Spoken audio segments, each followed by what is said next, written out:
Hi, this is Chris Crenshaw, and sitting beside me is the grand poobah of trombone, Mr. Elliott Mason. And today, I'm going to talk about slide technique and how you can apply it to your warm-up and how you can also apply it in a real-time situation. Slide technique is very important because you look at the trombone, it's a very, very awkward instrument. There's no buttons. You're trying to figure out how to play this thing. First, I want to talk about the wrist and how the wrist is very important. You know, you see a lot of non-trombone players and, you know, they try to describe what the trombone does and how it works, and you see them kind of do like this, like I'm gonna get you. Wrist action is important. It's almost as if you're making a point, you know, especially like in an art gallery or somewhere. It's like, yes, this painting is very, very, very good. You see, and there's the foreground and the background, and you see the ratio and how it's very important. You see how I'm moving the wrist and back and forth like that. That's pretty much how you would move your wrist back and forth. You don't want it to be too loose, and you don't want it to be too strict. You know, you just want that happy medium so you'll be able to move well and move fluently. Now we're going to apply it to a real life situation, and using it, warming up when you're playing either a scale or an etude or a passage or something that you're really having trouble with in music. And I'm going to apply it to a scale or part of a scale. And there are three things that you want to think about when you're playing, whether notes are in the same partial, notes are in the same direction. And that's very important. If you want to keep the slide in the same direction when you're playing. It's almost comparable to a violinist or any stringed instrument bowing technique. They try to play all the notes that they can before they switch on to the next one, you know, to the next bow. So you want to, and then also the other thing you want to think about is the closest note. So the three things are the same direction, the same partial, and the closest note. And as far as in a scale, I'm going to take the start on concert F and go down to B flat.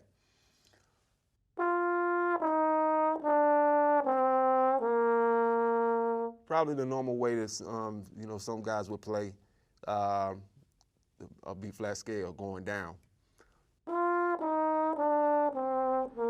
which is cool when you're slow, but you know, you're gonna have some faster passages, and this kind of looks like you're sawing a little bit. You know, you on a sawmill doing this kind of thing. That's what you're really trying to eliminate when you're playing. And so you also have, you know that you have options. And this is where the same partial, same direction, closest note thing applies.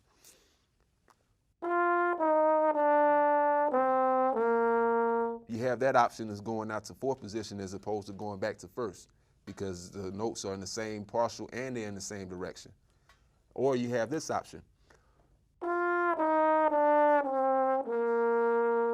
As you already have the same partial, same direction, closest note, and all in the same partial. Or you have this option, starting here in fourth position. Or you have this option. So when you're working on scales, really look to see if there are different ways of playing them, because that's gonna allow you to have options to get through a passage or get through a line that you're trying to play, especially when you're in a jam session or when you're playing through a tune. Also the wrist. I mean, just the way you hold the slide too. I'm kind of on my fingertips, I'm relaxed, and I'm making sure you can practice actually by maybe keeping your elbow out and doing more of the work with the wrist in this area. So your arm's only moving a little bit, but you're actually doing more work with the wrist.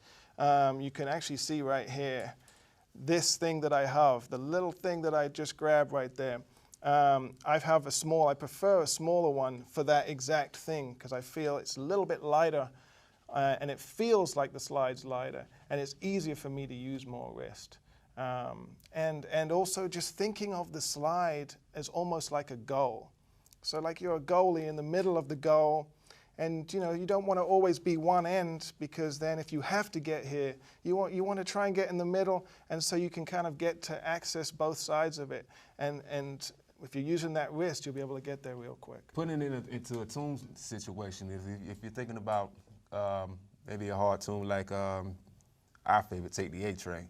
I mean, you don't see too many trombonists call that out in a jam session at all because of the second part of the A section, da da da dee da da da dee da da, that part. And so there's different ways of going about approaching it. Normal way that you would see someone really play Take the A Train would be, if I slowed it down.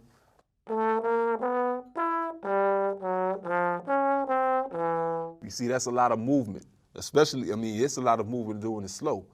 But one way you can think about, going about it is you can just go through one note at a time, or 3 notes at a time, depending on what you want to, depending on what's hanging you up. Nah, there's too much movement. Maybe if I start here in 6th position. So you have the notes right there, all in the same partial, all in the same direction, going upwards. Now the next note is E natural. A little bit more movement, but hey, I can do it in 5th position as well.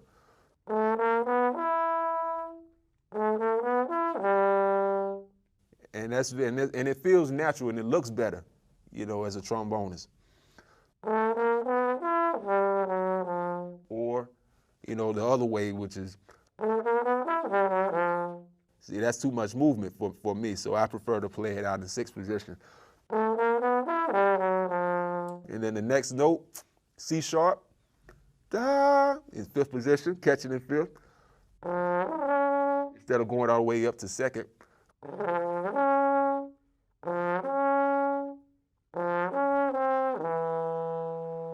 So you have that option of playing it that way as opposed to playing it the old-fashioned way.